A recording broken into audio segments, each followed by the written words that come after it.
Jalbert Brothers here, and we are with Knives Monroe. That's right. All right, so he's Nice to be here. Thanks for having me. yeah, man, no worries. So basically, what we want to do is we want to take it back a little bit. How did you start, and what led you to where you are today? Well, thanks for asking. Let's see.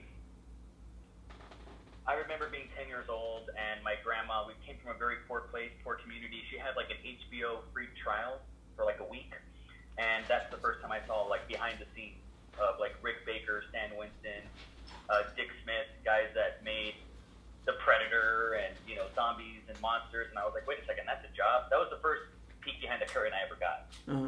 This is a time before the internet where now everybody knows everything, but back then, you know, it was still about encyclopedias and shit like that. Okay. Flash forward 6 years later, my mom, who used to work at a video store, rented me Kill Bill. Didn't know anything about it. Didn't know jack shit about movies, really. I was a fan, but I was your casual moviegoer that would go to the movies, I don't know, 5 times a year or something. Okay. I see Kill Bill, and I akin it to being hit by a stroke of, being hit by a bolt of lightning. Like, oh shit, that's what I am. I'm a filmmaker. Like, I remember seeing the intro, cut to black, the fourth film by Quentin Tarantino, and I was like, I'm a filmmaker. I get it now. It was like getting my letter from Hogwarts in the mail. Like, oh, I'm a wizard. Gotcha. That explains why I can speak to snakes. Okay. That explains why I view things in film. So at 16, I realized I'm a filmmaker. So I started hitting the books.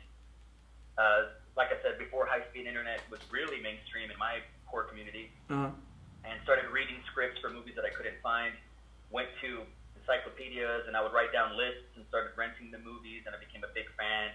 Versed myself in like Sergio Leone films, Martin Scorsese, stuff like that, and started making home movies, I guess, on VHS, and then eventually digital. Okay. All right, so that kind of led you to where you are today. Now, currently, what have you got done as far as like, you got a couple features out there? What's your main focus right now? The first thing I ever did was make a movie, a full-length feature film. I was always a good helping hand when it came to, you know, I was a part of my friend's web series. I've done music videos, but the first my thing that was actually me, I made a full-length feature film. It was 2 hours long. Filmed the movie in 19 days, cut it in 10 days. Put it in a film theater, sold out a theater. That theater had never been sold out in 80 years. So it was, you know, it was pretty big. You know, it made the mom proud, having your name in the paper, all that stuff. Right after that, it was like the highest high ever. And then I decided to move to Austin. I was homeless for 6 weeks.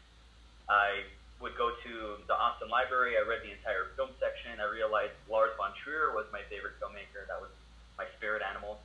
Started writing my second thing, made a second movie. That I put $8,000 of my own money into that movie. Okay. It was called The Seven Hands of God. Filmed it on a red Scarlet. That movie's still being worked on by the producers, whatever. Made another movie called Dogma 15, which was a kind of like an anthology. Every one of us kind of do something like that. Like, let's all combine our efforts and make a movie together. And did that. It was very fun. So I've done 3 feature films. I've been a part of a 2-season web series. I've done more music videos than I can remember. So what am I doing right now? In the business world, I guess you could call it building your personal brand. You know what I mean? It occurred to me that brand equity was more important to me than cash. You know, I never got into this for money. There's no shame in that. I love money. I put more money than I probably got and asked for in return. But something really hit me when I realized I could do a Facebook Live on my phone, and in 3 hours, it'll have more views than anything I've ever made. So if you guys have ever made a movie, you know that it takes years from inception to screen, and then there's the distribution side. Well, now, if you're good enough and talented enough, you can flip something of value and get 5,000 people to watch it. That's far better for me as a guy that spent 2 years on something and then 400 people saw it at the end. So I'll give you guys one last thing and I'll shut up.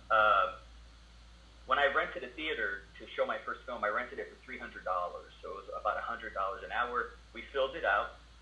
400 people saw it.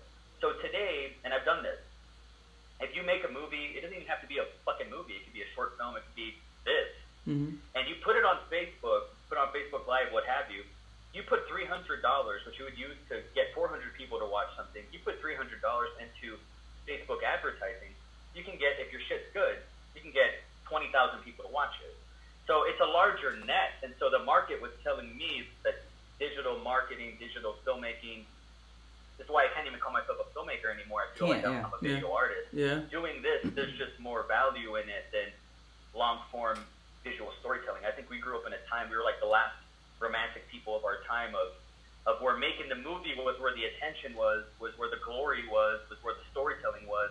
And now, like this, we're telling a story right now. This 20 years ago would have cost $100,000 to produce. And now it's in our fucking pocket. It's crazy, dude, and that's where things are going. I know us, we have a book called Filmmakers to Film Producers. Just the title alone, like you said, you don't call yourself filmmaker anymore.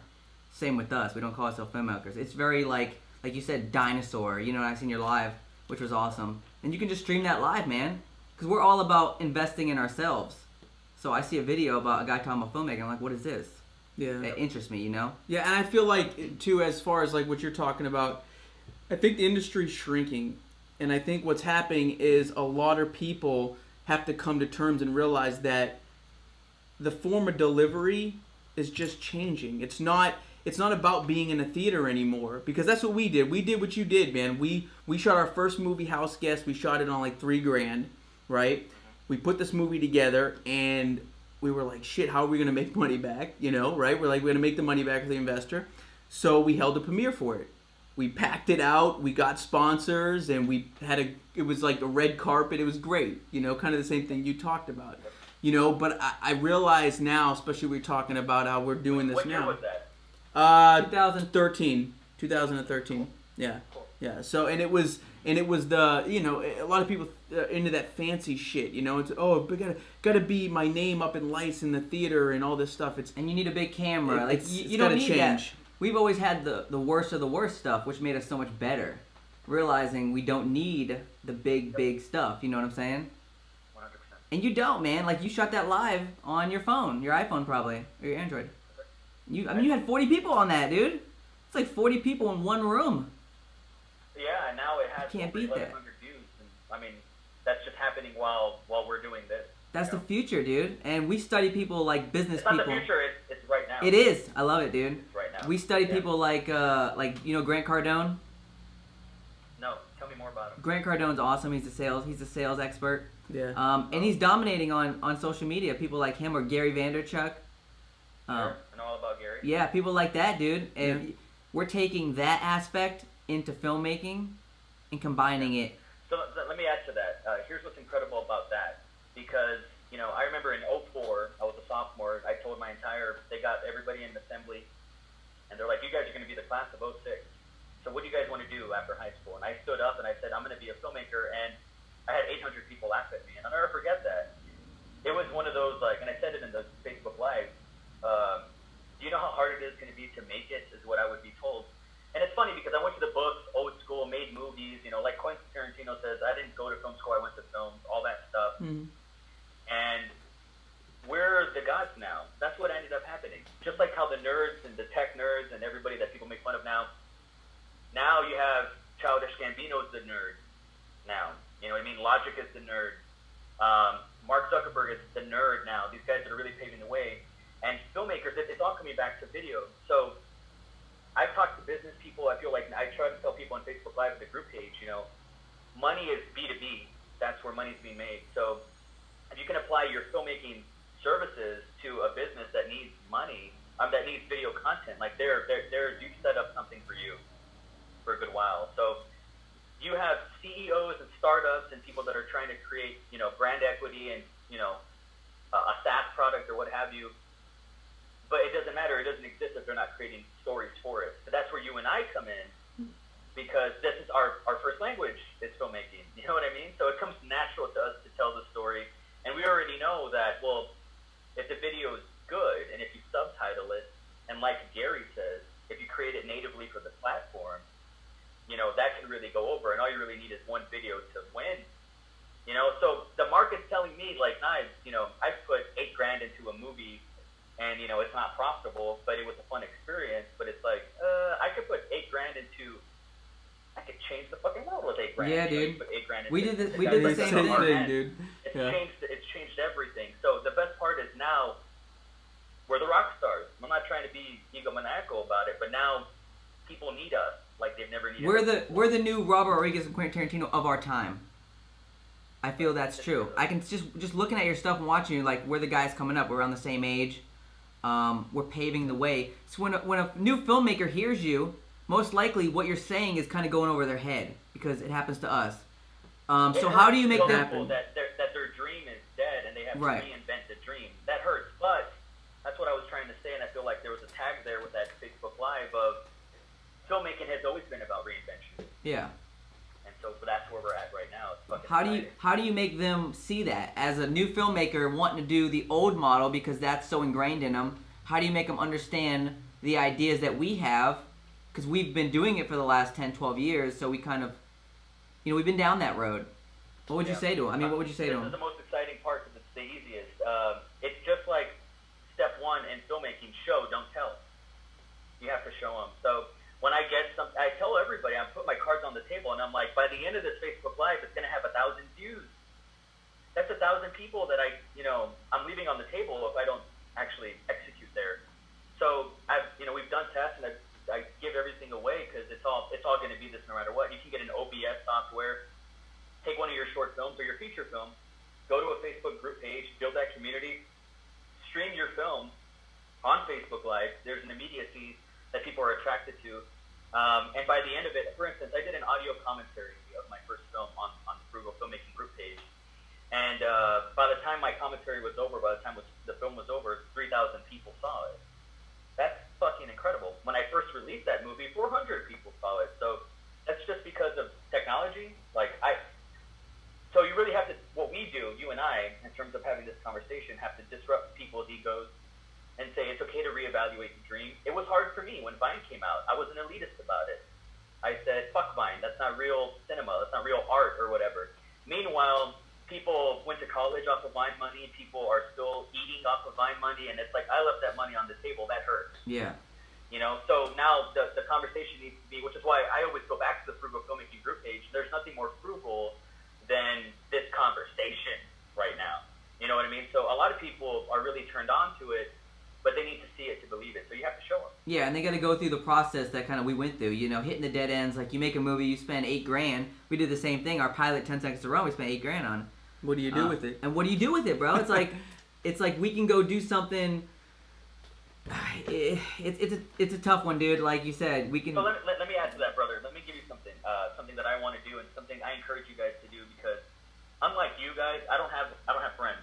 Like, I don't have a team. I've always been an army of one, unfortunately. So I like that you guys got brothers. But here's what I want to do. So I have written a 10-episode series that would be about 14 hours of finished content. Of course, there's the hundreds of hours that you're leaving on the floor, right? You can use that content to flip it to create the social media community. So they're not even seeing my serial, right? They're not seeing the series. They're seeing all the stuff that's not going to make it. So you flip that, so all the outtakes and all that stuff still has value. Meanwhile, you have a crew, independent of your crew of actually creating the series, that are filming you create the series. All that shit, you flip that. That's value. You drop that stuff in the Frugal Filmmaking group page. Meanwhile, you're trying to make a 10-episode series, but you're creating features based on the making of the series. It's Gary's document versus creating, right? So all this is creating a pool of just engagement, and also you have to do the work. I talk to every single person that I engage with. Anybody that likes my thing, I friend them. I get to know them. I mean, that's valuable. It's the lifelong value, the value of a person. And so meanwhile, so you have the series. You documented the making of. Those things right there, you can make money off of those films. You can drop them on Facebook Live, and there's replay value. Guys, remember when we were staying up late at night and we would see reruns of Star Trek or what have you? Like, we can syndicate our own content, right? So in case you missed it, this person didn't see it the first time, you can replay it. So I would say every Thursday, whenever you want, pick your own time slot, drop your episode on Facebook Live. Now, instead of commercial, like, act breaks, which that medium's gone now, right? Netflix has already diffused that. That's the moment where you can bring in sponsors and say, hey, this episode is brought to you by blah, blah, blah, by The Watch, by this. That's a revenue stream. Now, on the first episode if it's good enough. But the sponsors will be there, the value will be there. By the time the episode is done, let's say it's an hour, that's 10,000 people that saw it. But that's you dropped it in one group page. You dropped it on your own Facebook Live, whatever. Then you can save that video. All the engagement is saved. That's tons of fun. You can syndicate that. Like I said, that's just one episode. Well, guess what? Next Thursday, there's another one. The Thursday after that, there's another one. You can own the market online for 10 weeks. Netflix hasn't done it yet, and Facebook will do it. And if we don't do it, somebody else will. Let's do it. I like it, man. Yeah. No, smart, man. That's why we connected with you when I seen your stuff. I'm like, this guy makes sense. He's like us. He gets it. And that's why we wanted to talk to you, man. Because it's good to talk to people on the same page who can relate and help other people. Because we have a channel as well, jalbrothers.com, which we teach and inspire first-time filmmakers. Are you guys biological brothers? Yes. Yeah. That's awesome. And we're actually moving to California in July. Yeah. Good for you. Where are you located? Austin, Texas. Okay, Texas. Very We'll cool. have to swing by and do an in-person interview with your brother on our way to Cali. On the way there. That'd be cool, man. You let me know if there's anything I can do for you guys. You too, man. Let us know, brother. Yeah, your stuff's great, man. Keep killing it, dude. Trying to think. Where can they find you? You can find me on Instagram, Knives Monroe, Twitter, even though I'm not all about that, at Knives Monroe, Facebook, Knives Monroe. I'm having an existential crisis because I was very romantic about getting on my horse and being a filmmaker, being a director, writer-director, and making feature films. But now, this right here comes too naturally to me. I don't even want to do it, being able to talk on Facebook Live or what have you. But it's too awesome not to. So I also have a podcast where I try to make content every day there. It's called Here's Everything, the Knives Monroe podcast. You can find it on SoundCloud. Just search Knives Monroe. That's my name. Okay. But I'm going through this existential crisis of who am I? All I've ever known was a filmmaker. All I ever wanted to be was, Richard Linklater, Quentin Tarantino, Lars von Trier, David Lynch. All my favorite filmmakers are dying or retiring, and it's like, Oh, man. Did we lose you? That was a good part, too. I might have lost you. Let's see here. Oh, you're kind of breaking up, my friend. Oh, you're back. sorry about that, man. No, you're good. You were stuck like this. You were in a zone. You were in a zone, bro. All right, so It's all good, man. Quentin Tarantino I'm died and all going these through people. an existential crisis. All my favorite filmmakers are dead or they're retiring, and there hasn't been somebody in our generation that has kind of paved our way. So it's us. It's up to us. There's growing pains here. So even though titles don't matter and identity doesn't matter, and clients don't care if you call yourself a filmmaker or if you call yourself a piñata, like they don't care. But it's about where do you create content now, and that's kind of what I'm thinking of. Like, what is it? You know what I mean? And this is what it is. This is what people are watching. And my son, who's 11 years old, watches people talk about playing video games. Mine do, too, bro. Yeah. That's where we're at right now. It's crazy, bro. I have this other podcast with a friend where we do commentary of movies, and people eat that shit up. It's wild. Like, it's kind of like, I feel like we're more akin to musicians, right? Maybe like a DJ where we flip content or we commentate about content or we create our own content, create our own tracks. And it's no longer about like albums. It's about beats and hooks, and that's what we're creating now. That's what the business is. It's a brand, man. These guys like Gary Vaynerchuk, Grant Cardone, Ty Lopez are all building a brand. These business guys. Even there's not too many filmmakers doing it, dude. There's not too many filmmakers building a brand. I think Well, like you said, they're stuck in that stigmata of I gotta be in a theater. Like you were saying, you're at a crossroads, you're at a crisis. I'm the same way, brother. I look at it, I'm like, well, what am I anymore? I don't really know. Like, we can't make films, but we can. But it's just a different way of giving it to them. Yeah, you almost gotta find you gotta go through like the back door, because we're not stopping. Like we're gonna figure it out, and I feel like you're the same way. And you've hit a point. But we figured it It out. is. It's right here. Do There's you guys have a short film or a feature or anything? Like, do you guys have a finished product? Well, we've done 3 features. We got a TV series we shot that we're going to be putting out called Haunted Tours, so we can niche market it to a certain audience. And then we've got short films. I'm kind of against them at this point. I feel like there's no value. I guess now there is some kind of value because, like you're saying, you can monetize it in a certain way, and you can maybe use it as behind the scenes for promotion or push towards something else. But I love shooting content. The Haunted Tours thing is really gonna is really gonna blow. That's something we really like. Cool. So, like your Haunted Tours, like that's a series, right? Yeah. Do you guys have a lot of footage on the table, such as like behind the scenes stuff and things like Oh that? yeah. Oh yeah. That right there, lead with that, because quite honestly, we live in a world now where let the market tell you if it's good or not. Let them tell you. So flip the behind the scenes stuff to get engagement and awareness, because I don't know about your thing. Yeah. So you need to hook me. And all you have to do is put $5 in Facebook advertising, push your behind the scenes stuff, create a documentary of all the BTS stuff that you're not going to use. There's your feature, right? It's not going to cost you a dime. Spend $50 on Facebook advertising, push it. You can market to people in LA or whomever you want, and that 2-hour documentary or 80-minute documentary is your trailer for your series, right? Mm-hmm. And guys, people aren't going to give a shit about it unless they give a shit about you. They need to give a shit about you guys, the filmmaker. Like, that's the draw, right? The Casey Neistat, the Gary Vaynerchuk, whomever, like, they are the draw, right? It's not just their message. It's the messenger. And if you guys are the messengers, I need to know about who you are. So create content about you creating content. I know it's meta, but it doesn't cost extra. And on the iPhone, we're doing it right now. Flip it. If you were able to record this video, cut 30 seconds of it, flip it on your Instagram so people can, oh, and by the way, because we're talking about our series here, right? That's a funnel. That's what we're doing. So what are you? It's a triangle, brother. It's a triangle. The first side is you're an artist, you're a filmmaker, you're a storyteller. That's never changed. That's never going to change. The second side is you're a businessman. That's what's changing. Those are the growing pains. That's the new shit. Or maybe it's been there. The third part of the triangle, the base, is we work with people. That's the third thing. A lot of people on those group pages, they got the one side.